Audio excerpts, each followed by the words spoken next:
ಈ ವಿಶೇಷ ವಿಡಿಯೋಗೆ ನನ್ನ ಎಲ್ಲ ಕಟಕ ರಾಶಿಯ ಸಹೋದರ ಸಹೋದರಿಯರನ್ನು ನಾನು ಹೃತ್ಪೂರ್ವಕವಾಗಿ ಸ್ವಾಗತಿಸುತ್ತೇನೆ. ನಮಸ್ಕಾರ ಎಲ್ಲರಿಗೂ. ಮಕರ ರಾಶಿಯವರಿಗೆ ಮಂಗಳವಾರ ಮತ್ತು ಇಂದು ಅಮಾವಾಸ್ಯೆ. ನೀವು ಮರೆತಿದ್ದೀರಿ ಎಂದು ಭಾವಿಸಿದ್ದ ಏನೋ ಇಂದು ಇದ್ದಕ್ಕಿದ್ದಂತೆ ನಿಮಗೆ ಮತ್ತೆ ನೆನಪಿಗೆ ಬರುತ್ತದೆ. ಇಂದು ಅಮಾವಾಸ್ಯೆಯಾದರೂ ಆ ವಿಷಯ ಇಂದು ಮುನ್ನೆಲೆಗೆ ಬರುತ್ತಿರುವುದರಿಂದ ನಿಮಗೆ ಏನಾದರೂ ಒಳ್ಳೆಯದು ಸಂಭವಿಸುವ ಸಾಧ್ಯತೆ ಇದೆಯೇ? ಅಥವಾ ಇಲ್ಲದಿದ್ದರೆ ನಿಮಗೆ ಏನಾದರೂ ಕೆಟ್ಟದ್ದು ಸಂಭವಿಸುವ ಸಾಧ್ಯತೆ ಇದೆಯೇ? ಆದ್ದರಿಂದ ಈ ವಿಡಿಯೋವನ್ನು ಎಲ್ಲಿಯೂ ಬಿಟ್ಟು ಬಿಡಬೇಡಿ. ಈ ರಾಶಿಯವರು ಮರೆತಿದ್ದ ಹಳೆಯ ರಹಸ್ಯವು ಜುಲೈ 14ರ ಮಂಗಳವಾರದಂದು ಮತ್ತೆ ಹುಟ್ಟುತ್ತದೆ. ಕೆಲವು ವಿಷಯಗಳು ಕಾಲದ ಗರ್ಭದಲ್ಲಿ ವಿಲೀನವಾಗುತ್ತದೆ ಎಂದು ನಾವು ಭಾವಿಸುತ್ತೇವೆ. ಅವು ವಿಲೀನಗೊಂಡಿವೆ ಎಂದು ನಾವು ಭಾವಿಸುತ್ತೇವೆ. ಆದರೆ ನಾವು ಅವುಗಳನ್ನು ಮುಂದೆ ತಂದು ನಿಲ್ಲುವಂತೆ ಮಾಡಿದಾಗ ಉಂಟಾಗುವ ಆಘಾತ ಸಾಮಾನ್ಯವಲ್ಲ. ಈ ರಾಶಿಯವರು ಜುಲೈ 14 ಮಂಗಳವಾರ ತಮ್ಮ ಜೀವನದಲ್ಲಿ ಒಂದು ರೀತಿಯ ಮನಸ್ಸನ್ನು ತಡೆಯುವ ಘಟನೆಯನ್ನು ಎದುರಿಸುತ್ತಾರೆ. ಹಲವು ವರ್ಷಗಳ ಹಿಂದೆ ಅಥವಾ ಹಲವು ತಿಂಗಳುಗಳ ಹಿಂದೆ ನಿಮ್ಮ ಮನಸ್ಸಿನಿಂದ ಸಂಪೂರ್ಣವಾಗಿ ಮರೆತು ಹೋಗಿದೆ ಅಥವಾ ಅಳಿಸಿ ಹೋಗಿದೆ ಎಂದು ನೀವು ಭಾವಿಸಿದ್ದ ಒಂದು ಪ್ರಮುಖ ವಿಷಯವು ಇಂದು ಮತ್ತೆ ಇದ್ದಕ್ಕಿದ್ದಂತೆ ನಿಮಗೆ ಬರುತ್ತದೆ. ಆ ವಿಷಯ ಹೊರಬಂದಾಗ ಮೊದಲು ನಿಮ್ಮ ಹೃದಯವು ಇದ್ದಕ್ಕಿದ್ದಂತೆ ನಿಮ್ಮ ಗಂಟಲಿನಲ್ಲಿ ಒಂದು ಗಡ್ಡೆಯಂತೆ ಭಾಸವಾಗುತ್ತದೆ ಮತ್ತು ನಂತರ ನಿಮ್ಮ ಬೆನ್ನು ಇದ್ದಕ್ಕಿದ್ದಂತೆ ಗಟ್ಟಿಯಾಗುತ್ತದೆ. ಇಂದು ರೋಮಾಂಚನಕಾರಿಯಾಗಿದೆ, ಏಕೆಂದರೆ ಆ ಒಂದು ವಿಷಯವು ಮುಂಬರುವ ದಿನಗಳಲ್ಲಿ ನಿಮ್ಮ ಆರ್ಥಿಕ ವಲಯ ಮತ್ತು ನಿಮ್ಮ ಭವಿಷ್ಯವನ್ನು ಹೊಸ ದಿಕ್ಕಿನಲ್ಲಿ ಬದಲಾಯಿಸಲಿದೆ. ಆ ಹಳೆಯ ರಹಸ್ಯವೇನು? ಆ ಮಂಗಳವಾರ ಪ್ರಕೃತಿ ನಿಮಗೆ ತರುವ ಆ ಮರೆತು ಹೋದ ವಿಷಯ ಯಾವುದು ಎಂಬುದನ್ನು ಈ ವಿಡಿಯೋದಲ್ಲಿ ನಾವು ನಿಮಗೆ ಹೇಳುತ್ತೇವೆ. ಯಾವುದೇ ಲಿಪಿ ಇಲ್ಲದೆ ಕೊನೆಯವರೆಗೂ ವೀಕ್ಷಿಸಿ, ಏಕೆಂದರೆ ಕಾಲವು ಪರದೆಯೇ ಹಿಂದೆ ಮರೆ ಮಾಡಿದ ಆ ಸತ್ಯಗಳು ಈಗ ಹೊರಗೆ ಬಹಿರಂಗಗೊಳ್ಳಲಿವೆ. ಆದ್ದರಿಂದ ಎಚ್ಚರಿಕೆಯಿಂದ ಆಲಿಸುವುದು ಉತ್ತಮ. ಜ್ಯೋತಿಷ್ಯದ ಪ್ರಕಾರ ಜುಲೈ 14 ಮಂಗಳವಾರ. ಆದ್ದರಿಂದ ನೀವು 8ನೇ ಸ್ಥಾನದಲ್ಲಿರುವುದರಿಂದ ಗುಪ್ತ ಸಂಪತ್ತು ಮತ್ತು ಲಾಭ ಸ್ಥಾನಗಳಲ್ಲಿ ಗ್ರಹಗಳ ಸಂಯೋಗವು ಹೆಚ್ಚು ಅದ್ಭುತವಾದ ಯೋಗವನ್ನು ನೀಡಲಿವೆ. ಇದಲ್ಲದೆ ಮಂಗಳವಾರ ಮಂಗಳನ ಬಲದಿಂದಾಗಿ ಹಳೆಯ ವಿವಾದಗಳು ಬಗೆಹರಿಯುತ್ತವೆ ಮತ್ತು ಸತ್ಯವು ಸುಲಭವಾಗಿ ಹೊರಬರುತ್ತದೆ. ವಿಶೇಷವಾಗಿ ಇಂದು ಸಂಜೆ ನಕ್ಷತ್ರಗಳ ಸಂಚಾರದಿಂದಾಗಿ ಚಂದ್ರನು ನಿಮ್ಮ ರಾಶಿಚಕ್ರ ಚಿಹ್ನೆಯ ಅದೃಷ್ಟದ ಸ್ಥಳದಲ್ಲಿ ಬೀಳುವುದರಿಂದ ಮರೆತು ಹೋದ ವಿಷಯಗಳು ನಿಮ್ಮ ಅದೃಷ್ಟವನ್ನು ಬದಲಾಯಿಸಲು ನೇರವಾಗಿ ಸಂಪರ್ಕಗೊಳ್ಳುತ್ತವೆ. ಆಕಾಶದಲ್ಲಿ ನಡೆಯುತ್ತಿರುವ ಈ ಗ್ರಹಗಳ ರಚನೆಗಳು ನಿಮ್ಮ ಮುಂದೆ ಇರುವ ಭ್ರಮೆಗಳನ್ನು ಶಾಶ್ವತವಾಗಿ ತೆಗೆದುಹಾಕಲಿವೆ. ನಿಜವಾದ ವಿಷಯಕ್ಕೆ ಬಂದಾಗ ಈ ರಾಶಿಯವರ ಮುಖ್ಯ ಲಕ್ಷಣವೆಂದರೆ ಅವರು ವರ್ತಮಾನದಲ್ಲಿ ವಾಸಿಸುತ್ತಾರೆ ಮತ್ತು ಭವಿಷ್ಯಕ್ಕಾಗಿ ಶ್ರಮಿಸುತ್ತಾರೆ. ನೀವು ಇಂದಿನ ನಷ್ಟಗಳನ್ನು ಅಥವಾ ಕಹಿ ಅನುಭವಗಳನ್ನು ನಿಮ್ಮ ಮನಸ್ಸಿನಲ್ಲಿ ಊದು ಹಾಕಿಕೊಂಡಿದ್ದೀರಿ ಮತ್ತು ಮೇಲ್ನೋಟಕ್ಕೆ ಪ್ರಾಯೋಗಿಕವಾಗಿ ಶಾಂತವಾಗಿ ಕಾಣುತ್ತೀರಿ. ಅದು ಪ್ರೀತಿಯ ವಿಷಯವಾಗಲಿ ಅಥವಾ ಸಂಬಂಧಗಳಾಗಿರಲಿ, ಸ್ನೇಹವಾಗಿರಲಿ, ಹಣವಾಗಿರಲಿ ಅಥವಾ ಕುಟುಂಬದ ಸಮಸ್ಯೆಗಳಾಗಲಿ ಅಥವಾ ನಿಮ್ಮ ಸಂಗಾತಿಯ ವ್ಯವಹಾರಗಳಾಗಲಿ, ನೀವು ಹಿಂದಿನದನ್ನು ಬಿಟ್ಟು ಮುಂದೆ ಮುಂದುವರಿಯುತ್ತೀರಿ. ಮೇಲ್ನೋಟಕ್ಕೆ ನೀವು ತುಂಬ ಪ್ರಾಯೋಗಿಕವಾಗಿ ಕಾಣುತ್ತೀರಿ, ಆದರೆ ಶಾಂತವಾಗಿರಲು ಸಾಧ್ಯವಿಲ್ಲ. ನೀವು ಏನನ್ನಾದರೂ ಬಿಟ್ಟು ಹೋದರೆ ಅದರ ಬಗ್ಗೆ ಮತ್ತೆ ಯೋಚಿಸಿ ಸಮಯ ವ್ಯರ್ಥ ಮಾಡುವುದು ನಿಮ್ಮ ಮನಸ್ಸಿನಲ್ಲಿ ಇರುವುದಿಲ್ಲ. ನೀವು ಯಾವಾಗಲೂ ಸಭ್ಯವಾಗಿ ಮತ್ತು ವ್ಯಾವಹಾರಿಕ ಮನಸ್ಸಿನಿಂದ ಎದ್ದು ನಿಲ್ಲುತ್ತೀರಿ. ನೀವು ಗುಪ್ತ ಸ್ವಭಾವವನ್ನು ಹೊಂದಿದ್ದೀರಿ. ನೀವು ಕೆಲವು ಹಳೆಯ ವಿಷಯಗಳನ್ನು ಸುಲಭವಾಗಿ ಮರೆತು ಬಿಡುತ್ತೀರಿ. ಉದಾಹರಣೆಗೆ, ಹಿಂದೆ ಯಾರಿಗಾದರೂ ನೀಡಿದ ಮಾತುಗಳು, ಅಥವಾ ಹಿಂದೆ ನಿಮ್ಮಿಂದ ದೂರವಾದ ಜನರು, ಅಥವಾ ಹಿಂದೆ ಎಲ್ಲೋ ನಿಮ್ಮಿಂದ ಮರೆಮಾಡಲ್ಪಟ್ಟ ಕೆಲವು ವಿಷಯಗಳು. ಕೆಲವೊಮ್ಮೆ ಆದರೆ ಪದಗಳ ವಿಷಯದಲ್ಲಿ ನೀವು ಮರೆತು ಬಿಡುತ್ತೀರಿ. ನೀವು ಏನನ್ನಾದರೂ ಅಥವಾ ಯಾರನ್ನಾದರೂ ಮರೆತು ಬಿಡಬಹುದು, ಆದರೆ ನೀವು ಪ್ರೀತಿಸುವವರ ಬಗ್ಗೆ ಅಥವಾ ನೀವು ಪ್ರೀತಿಸುವವರ ಬಗ್ಗೆ ಎಂದಿಗೂ ಮರೆತು ನಿಮ್ಮನ್ನು ಬಿಟ್ಟು ಹೋಗುವುದಿಲ್ಲ. ನೀವು ಆ ಬಂಧಗಳನ್ನು ಯಾವಾಗಲೂ ನೆನಪಿನಲ್ಲಿಟ್ಟುಕೊಳ್ಳುತ್ತೀರಿ.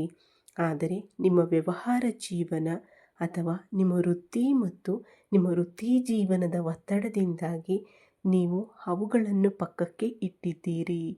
ಅಲ್ಲದೆ ನಿಮ್ಮ ಜಾತಕದಲ್ಲಿನ ವಿಚಿತ್ರ ಸಂಯೋಜನೆಯಿಂದಾಗಿ ನೀವು ಮರೆತಿರುವ ವಿಷಯಗಳು ಸರಿಯಾದ ಸಮಯದಲ್ಲಿ ನಿಮ್ಮ ಬಳಿಗೆ ಬರುತ್ತವೆ ಮತ್ತು ಅವು ನಿಮ್ಮನ್ನು ದೊಡ್ಡ ಅಪಾಯದಿಂದ ರಕ್ಷಿಸುತ್ತವೆ. ಈ ಸ್ವಭಾವವು ಈಗ ಮಂಗಳವಾರ ನಿಮ್ಮೊಂದಿಗೆ ಇರುತ್ತದೆ. ಜೀವನದಲ್ಲಿ ಒಂದು ದೊಡ್ಡ ತಪ್ಪು ಸಂಭವಿಸಲಿದೆ. ಅಂದರೆ ಸ್ನೇಹಿತರೆ, ಇಂದಿನ ಘಟನೆಯಂತಹ ಘಟನೆಯು ನಿಮ್ಮ ಜೀವನದಲ್ಲಿ ಒಬ್ಬ ಮಹಿಳೆ ಸಂಪೂರ್ಣವಾಗಿ ಕಣ್ಮರೆಯಾಗಿದ್ದಾಳೆ ಎಂದು ನೀವು ಭಾವಿಸುವಂತೆ ಮಾಡಿತು ಮತ್ತು ಆ ಮಹಿಳೆ ನಮ್ಮ ಜೀವನದಲ್ಲಿ ಇಲ್ಲ ಮತ್ತು ಅವಳು ನಮ್ಮ ಜೀವನದಲ್ಲಿ ಎಂದಿಗೂ ಬರುವುದಿಲ್ಲ. ಅವಳು ಬಂದರೂ ಅವಳು ಮತ್ತೆ ನಮ್ಮೊಂದಿಗೆ ಮಾತನಾಡುವುದಿಲ್ಲ ಅಥವಾ ನಮ್ಮ ಜೀವನಕ್ಕೆ ಬರುವುದಿಲ್ಲ. ಈಗ ನೀವು ಅವಳನ್ನು ಸಂಪೂರ್ಣವಾಗಿ ಮರೆಯಲು ಸಾಧ್ಯವಿಲ್ಲ ಎಂದು ನೀವು ಭಾವಿಸುವ ಪರಿಸ್ಥಿತಿ ಇದೆ. ನಿಮ್ಮ ಮಾತುಗಳು, ನಿಮ್ಮ ಒಳ್ಳೆಯತನ, ನಿಮ್ಮ ನಡವಳಿಕೆ, ನಿಮ್ಮ ಬುದ್ಧಿವಂತಿಕೆ, ನಾನು ಹಿಂದೆ ನಿಮ್ಮನ್ನು ಅನಗತ್ಯವಾಗಿ ತೊಂದರೆಗೊಳಿಸಿದ್ದೇನೆ. ನಾನು ಅನಗತ್ಯವಾಗಿ ನಿಮಗೆ ಮಾನಸಿಕ ಒತ್ತಡವನ್ನು ಉಂಟು ಮಾಡಿದ್ದೇನೆ. ನೀವು ಸಂಪೂರ್ಣವಾಗಿ ನಿಮ್ಮ ಪಾದಗಳ ಮೇಲೆ ಇದ್ದೀರಿ ಎಂದು ನೀವು ನಿಮ್ಮ ಸ್ವಂತ ಕಣ್ಣುಗಳಿಂದ ನೋಡುತ್ತೀರಿ. ಇದು ಒಂದು ಪ್ರಮುಖ ವಿಷಯ. ಅದೇ ರೀತಿ ನೀವು ನೋಡಿದರೆ ಎರಡನೆಯ ದೊಡ್ಡ ವಿಷಯವೆಂದರೆ, ನನ್ನ ಸ್ನೇಹಿತರೆ, ವಿಶೇಷವಾಗಿ ನಿಮ್ಮ ವೃತ್ತಿ ಜೀವನದಲ್ಲಿ ದೊಡ್ಡ ಆರ್ಥಿಕ ತಿರುವುಗಾಗಿ ನೀವು ಕೆಲವು ಹೊಸ ಆದಾಯದ ಮೂಲಗಳನ್ನು ಗಂಭೀರವಾಗಿ ಹುಡುಕುತ್ತಿರುವಾಗ ನಿಮ್ಮ ಸುತ್ತಲಿನ ಮಾರುಕಟ್ಟೆ ಪರಿಸ್ಥಿತಿಗಳು ನಿಮಗೆ ತಿಳಿದಿಲ್ಲದ ಗೊಂದಲವನ್ನು ಸೃಷ್ಟಿಸುತ್ತಿವೆ. ಆದರೆ ನೀವು ನನಗೆ ಒಳ್ಳೆಯ ಅವಕಾಶ ಯಾವಾಗ ಬರುತ್ತದೆ ಎಂದು ನಿರಂತರವಾಗಿ ಹುಡುಕುತ್ತಿದ್ದೀರಿ ಮತ್ತು ಅಂತಹ ಸಮಯದಲ್ಲಿ ಆ ಹಳೆಯ ಆಯುಧವು ನಿಮ್ಮ ಕೈಯನ್ನು ಮತ್ತೆ ಸೇರಲಿದೆ. ಮತ್ತು ವಿಶೇಷವಾಗಿ ನೀವು ನೆಲದ ಮೇಲೆ ಇಟ್ಟಿರುವ ಹಳೆಯ ಆಸ್ತಿ ಅಥವಾ ಭೂ ಒಪ್ಪಂದ, ಆ ಕೆಲಸದ ಪ್ರಗತಿಯಿಂದಾಗಿ ಇದೆಲ್ಲವೂ ಬರುತ್ತದೆ. ಈ ಮಹಿಳೆ ನನ್ನ ಜೀವನದಲ್ಲಿ ಬಂದ ಕಾರಣ ಇದೆಲ್ಲವೂ ನಮಗೆ ಒಂದೇ ಬಾರಿಗೆ ಬಂದಿತ್ತು ಎಂದು ನೀವು ಭಾವಿಸುವಿರಿ. ಇದು ನಿಜ, ಏಕೆಂದರೆ ಆ ಮಹಿಳೆಯ ಮಾತನ್ನು ಕೇಳಿದ್ದರಿಂದ ಅಥವಾ ಆ ಮಹಿಳೆಯ ಬಳಿಗೆ ಬಂದ ಕಾರಣ ಅವಳು ತಪ್ಪು ಮಾಡಿ ನಿಮ್ಮನ್ನು ತೊರೆದಳು. ಆದರೆ ಅವಳು ಒಂದೇ ಒಂದು ತಪ್ಪು ಮಾಡಲಿಲ್ಲ, ಆದರೆ ಅವಳು ನಿಮ್ಮನ್ನು ನಿರಾಶೆಗೊಳಿಸಿದ್ದರಿಂದ ನೀವು ಅದನ್ನು ಪಡೆಯುವುದಿಲ್ಲ ಎಂದು ನೀವು ಭಾವಿಸಿದ್ದೀರಿ ಮತ್ತು ವಿಷಯಗಳಿನ ಕೆಲವು ನ್ಯೂನತೆಗಳಿಂದಾಗಿ ನಿಮಗೆ ಅದು ಸಿಗುವುದಿಲ್ಲ. ನೀವು ಅಹಂಕಾರದ ಸಮಸ್ಯೆಗಳಿಂದಾಗಿ ಒಂದು ಪರಿಸ್ಥಿತಿಯನ್ನು ಸಂಪೂರ್ಣವಾಗಿ ತ್ಯಜಿಸಿದ್ದರೂ ಆ ಮಹಿಳೆ ಮತ್ತೆ ನಿಮ್ಮ ಬಳಿಗೆ ಬಂದರು. ಇಂದು ನೀವು ನಿಮ್ಮ ವೃತ್ತಿ ಜೀವನದಲ್ಲಿ ಉತ್ತಮವಾದ ಅವಕಾಶಗಳನ್ನು ಪಡೆಯುತ್ತೀರಿ. ಇವೆಲ್ಲವೂ ನಿಮಗೆ ಅದ್ಭುತವಾದ ಯೋಗವನ್ನು ಒದಗಿಸುವ ಅವಕಾಶಗಳಾಗಿವೆ ಮತ್ತು ನೀವು ನಿನ್ನೆ ಸಂಪೂರ್ಣವಾಗಿ ಮರೆತಿದ್ದ ವಿಷಯವು ಮತ್ತೆ ನಿಮ್ಮ ನೆನಪಿಗೆ ಬರುತ್ತದೆ. ವಿಶೇಷವಾಗಿ ನಿಜವಾದ ವಿಷಯವೇನು? ಇದರ ಹಿಂದೆ 3 ರೀತಿಯ ಬದಲಾಯಿಸಲಾಗದ ಅದೃಷ್ಟ ಚಿಹ್ನೆಗಳಿವೆ. ಮೊದಲನೆಯದಾಗಿ, ಇಂದು ನೀವು ಮನೆಯನ್ನು ಅಚ್ಚುಕಟ್ಟಾಗಿ ಮಾಡುತ್ತಿದ್ದೀರಿ ಅಥವಾ ನೀವು ಫೈಲ್ಗಳನ್ನು ತೆರೆದಾಗ ಅಥವಾ ಹಳೆಯ ಇಮೇಲ್, ಮೊಬೈಲ್ ಗ್ಯಾಲರಿಯನ್ನು ಸ್ಕ್ರೋಲ್ ಮಾಡಿದಾಗ ನಿಮ್ಮ ದೀರ್ಘಕಾಲ ಮರೆತು ಹೋದ ವಿಷಯಗಳು ಪುರಾವೆಗಳೊಂದಿಗೆ ನಿಮ್ಮ ಮುಂದೆ ಬಂದು ನಿಲ್ಲುತ್ತವೆ. ಹಳೆಯ ದಾಖಲೆಗಳು ಅಥವಾ ಇಂದಿನ ಆಸ್ತಿ ವಿವರಗಳು ನಿಮಗೆ ಬರುತ್ತವೆ. ಅದು ನಿಮಗೆ ಲಕ್ಷ್ಮಿಯ ಅನುಗ್ರಹವನ್ನು ತರುತ್ತದೆ. ಅದೇ ರೀತಿ ಸಾಮಾಜಿಕ ಮಾಧ್ಯಮ ಅಥವಾ ಉತ್ತಮ ಅವಕಾಶದ ಮೂಲಕ ನೀವು ಹೆಚ್ಚು ಅಭಿವೃದ್ಧಿ ಹೊಂದುತ್ತೀರಿ. ನಿಮ್ಮನ್ನು ಸಂಪೂರ್ಣವಾಗಿ ಮುಂದಕ್ಕೆ ಕೊಂಡೊಯ್ಯುತ್ತೀರಿ. ನಿಮ್ಮನ್ನು ಮುಂದೆ ತರುವ ಬದಲಾವಣೆಗಳು ಮತ್ತು ಮಾರ್ಗಗಳನ್ನು ತರುವ ಅವಕಾಶಗಳು ಇವೆ. ಅದಕ್ಕಾಗಿಯೇ ಸ್ನೇಹಿತರೆ, ಇಂದು ನಾನು ಏನೇ ಮಾಡಿದರೂ ನಮಗೆ ಅರ್ಹವಾದದ್ದು ಸಿಗುತ್ತದೆ ಎಂದು ಅನೇಕ ಜನರು ಭಾವಿಸುತ್ತಾರೆ. ಆದರೆ ಇಂದು ಆ ಮಹಿಳೆಯ ಪಾದವನ್ನು ತುಳಿಯುವ ಮೂಲಕ ಮತ್ತು ಅವಳ ಮಾತುಗಳಿಂದ ಅಥವಾ ಅವಳು ನಿಮ್ಮ ಜೀವನದಲ್ಲಿ ಬರುವುದರಿಂದ ನೀವು ಸಹ ಒಳ್ಳೆಯ ಅವಕಾಶಗಳನ್ನು ಪಡೆಯುತ್ತೀರಿ. ಆದರೆ ಕೆಲವರು ನಮ್ಮ ಅದೃಷ್ಟ ಚೆನ್ನಾಗಿದೆ ಮತ್ತು ಅದು ನಮಗೆ ಬಂದಿದೆ ಎಂದು ಕೆಲವರು ಭಾವಿಸುತ್ತಾರೆ. ಮೊದಲನೆಯದಾಗಿ ಇದರಲ್ಲಿ ಆರ್ಥಿಕ ಸಂಪತ್ತು ಹಲವು ವರ್ಷಗಳ ಹಿಂದೆ ಮಾಡಿದ ಸಣ್ಣ ಹೂಡಿಕೆಯಾಗಿದೆ ಮತ್ತು ಮರೆತು ಹೋದ ಅವಕಾಶಗಳು ಹಳೆಯವು. ವಿಮಾ ಬಾಂಡ್ಗಳ ಪೇಪರ್ಗಳು, ನಿಮ್ಮ ಹಿರಿಯರ ಕರ್ಮಪತ್ರಗಳು ಇತ್ಯಾದಿಗಳು ಬೆಳಕಿಗೆ ಬರಬಹುದಾದ ಎಲ್ಲ ಸಾಧ್ಯತೆಗಳಿವೆ.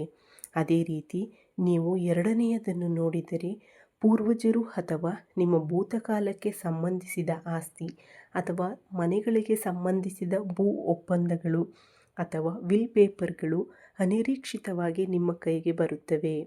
ಮತ್ತು ಮೂರನೆಯ ಸೂಚನೆ ಎಂದರೆ ಒಬ್ಬ ಮಹಿಳೆ ನೀಡಿದ ಕಲ್ಪನೆಯಿಂದಾಗಿ ಅವಳು ನಿಮ್ಮ ಹಳೆಯ ಸಂಪರ್ಕದಿಂದ ನಿಮ್ಮ ಜೀವನಕ್ಕೆ ಬರುತ್ತಾಳೆ. ಅವಳು ಹೇಳುವ ಯಾವುದೋ ಕಾರಣದಿಂದ, ಅವಳು ಮಾಡುವ ಯಾವುದೋ ಕಾರಣದಿಂದ ನೀವು ಮೊದಲು ಮಾಡಲು ಸಾಧ್ಯವಾಗದ ಏನನ್ನಾದರೂ ಅನಿರೀಕ್ಷಿತವಾಗಿ ಪಡೆಯುತ್ತೀರಿ. ಮುಂದಿಟ್ಟ ಕೆಲಸಗಳನ್ನು ಒಮ್ಮೆಗೆ ತೆಗೆದುಕೊಂಡು ಎಲ್ಲವನ್ನೂ ಮುಂದಕ್ಕೆ ಸಾಗಿಸುವ ಅವಕಾಶಗಳು ಇವೆ. ಅದಕ್ಕಾಗಿಯೇ ಇಂದು ನಿಮ್ಮ 6ನೇ ಇಂದ್ರಿಯವನ್ನು ನಂಬಿ ಮತ್ತು ಈ ವಿಶೇಷ ಸಾಮರ್ಥ್ಯವನ್ನು ಆಯುಧವಾಗಿ ಬಳಸಿಕೊಳ್ಳಿ. ಇಂದು ನಿಮ್ಮ ಜೀವನದಲ್ಲಿ ಬರುವ ಅವಕಾಶಗಳು ಮುಂದಿನ 10 ವರ್ಷಗಳಲ್ಲಿ ಎಂದಿಗೂ ಬರುವುದಿಲ್ಲ. ಆದ್ದರಿಂದ ಮರೆತು ಹೋದ ವಿಷಯವು ಈಗ ನಿಮಗೆ ಮತ್ತೆ ಬರಲು ಮುಖ್ಯ ಕಾರಣವೆಂದರೆ ನಿಮ್ಮ ರಾಶಿಚಕ್ರ ಚಿಹ್ನೆಯಲ್ಲಿನ ಕಾಲದ ಮಹಿಮೆ ಮತ್ತು ನೀವು ನಿಮ್ಮೊಂದಿಗೆ ಪ್ರಾಮಾಣಿಕರಾಗಿದ್ದರಿಂದ ನಿಮ್ಮನ್ನು ತೊರೆದ ಮಹಿಳೆ, ನಿಮ್ಮಿಂದ ಕಳೆದು ಹೋದ ಆಸ್ತಿ ನಿಮ್ಮ ಬಳಿಗೆ ಬರುತ್ತಿವೆ. ಎಂದಿಗೂ ಆಗುವುದಿಲ್ಲ ಎಂದು ನೀವು ಭಾವಿಸಿದ್ದ ವಿಷಯಗಳು ನಿಮ್ಮ ಬಳಿಗೆ ಬರುತ್ತವೆ. ನೀವು ಭಾವಿಸಿದ್ದ ಅವಕಾಶಗಳು ಒಂದೇ ಬಾರಿಗೆ ಬರುತ್ತವೆ. ಆದ್ದರಿಂದ ಇದು ದೇವರ ಚಿತ್ತ. ನನ್ನ ಸ್ನೇಹಿತರೆ, ದೇವರೇ ನೀನು ಪ್ರಸ್ತುತ ಎದುರಿಸುತ್ತಿರುವ ಎಲ್ಲ ಆರ್ಥಿಕ ತೊಂದರೆಗಳನ್ನು ನೋಡಿ ನೀನು ಹಿಂದೆ ಮರೆಮಾಡಿದ್ದ ರಹಸ್ಯವನ್ನು ನಿಮಗೆ ತರುತ್ತಿದ್ದಾನೆ. ಅದನ್ನು ನೀನು ಹೊಸ ರೀತಿಯಲ್ಲಿ ಕಂಡುಕೊಳ್ಳಲು ಸಾಧ್ಯವಿಲ್ಲ, ಏಕೆಂದರೆ ಸಮಯವು ನಿಧಿ ಬೆಳೆಯುತ್ತಿದೆ ಎಂದು ತೋರಿಸುತ್ತದೆ. ಆದ್ದರಿಂದ ಈ ಘಟನೆಯು ನಿಮಗೆ ಉತ್ತಮ ಪ್ರಯೋಜನಗಳನ್ನು ಹೊಂದಿದೆ. ಯಾವುದೇ ಮಹಿಳೆಗೆ ಅಪಾರ ದೀರ್ಘಕಾಲೀನ ಪ್ರಯೋಜನಗಳನ್ನು ಹೊಂದಿದೆ. ನೀವು ಬಳಲುತ್ತಿದ್ದರೆ ಆ ಮಹಿಳೆ ಮತ್ತೆ ನಿಮ್ಮ ಕಾಲಿಗೆ ಬರುವವರೆಗೂ ನಾವು ನಿಮ್ಮೊಂದಿಗೆ ನಿಲ್ಲುತ್ತೇವೆ. ನಿಮ್ಮ ಜೀವನದಲ್ಲಿ ಬಂದು ನಿಮ್ಮೊಂದಿಗೆ ಜೀವನವನ್ನು ಹಂಚಿಕೊಳ್ಳಲು ಸಾಧ್ಯವಿಲ್ಲ. ನೀವು ಸಂತೋಷವಾಗಿರುತ್ತೀರಿ. ಅದೇ ರೀತಿ ಮಹಿಳೆ ಬಂದ ನಂತರ ನಿಮ್ಮ ಕೈಯಲ್ಲಿ ಹಣ ಮತ್ತು ಜಮೀನು ಪತ್ರಗಳು ತಕ್ಷಣವೇ ಸಿಗುತ್ತವೆ. ಇದೆಲ್ಲವೂ ಒಂದೇ ಬಾರಿಗೆ ಸಂಭವಿಸುತ್ತದೆ. ನಂತರ ಇದೆಲ್ಲದರಿಂದ ನಿಮಗೆ ಮಹಿಳೆ ಸಿಗುತ್ತಾಳೆ ಎಂದು ನೀವು ಭಾವಿಸುವಿರಿ. ಆದರೆ ಅದು ಕೇವಲ ತಪ್ಪು ಕಲ್ಪನೆ. ನಷ್ಟಗಳ ವಿಷಯಕ್ಕೆ ಬಂದಾಗ ಆ ಹಳೆಯ ವಿಷಯಗಳನ್ನು ಕಾನೂನುಬದ್ಧವಾಗಿ ಅಥವಾ ಪ್ರಾಯೋಗಿಕವಾಗಿ ಮತ್ತೆ ಸಾಲಿನಲ್ಲಿ ಇರಿಸಲು ನೀವು ತಾಳ್ಮೆಯಿಂದಿರಬೇಕು. ಆದರೆ ಆ ಮಹಿಳೆ ನೀವು ನಂಬುವ ಸ್ವಲ್ಪ ಸಮಯ ತೆಗೆದುಕೊಳ್ಳುತ್ತದೆ. ಆದ್ದರಿಂದ ಅವೆಲ್ಲವೂ ಒಂದೇ ಬಾರಿಗೆ ನಿಮ್ಮ ಬಳಿಗೆ ಬರುವುದಿಲ್ಲ. ಆದ್ದರಿಂದ ಈ ವಿಡಿಯೋ ನಿಮಗೆ ಉಪಯುಕ್ತವಾಗಿದೆ ಎಂದು ನಾನು ಭಾವಿಸುತ್ತೇನೆ. ಉಪಯುಕ್ತವಾಗಿದ್ದರೆ ಲೈಕ್ ಮಾಡಿ, ಹಂಚಿಕೊಳ್ಳಿ, ಸಬ್ಸ್ಕ್ರೈಬ್ ಮಾಡಿ. ಈ ವಿಡಿಯೋವನ್ನು ಈ ರಾಶಿಯವರ ಜೊತೆ ಹಂಚಿಕೊಳ್ಳಿ. ಮತ್ತೊಂದು ವಿಡಿಯೋದೊಂದಿಗೆ ಮತ್ತೆ ನಿಮ್ಮನ್ನು ಭೇಟಿಯಾಗುತ್ತೇನೆ ಸ್ನೇಹಿತರೆ. ಈ ವಿಡಿಯೋವನ್ನು ವೀಕ್ಷಿಸಿದ ಎಲ್ಲರಿಗೂ ನನ್ನ ಹೃತ್ಪೂರ್ವಕ ಧನ್ಯವಾದಗಳು.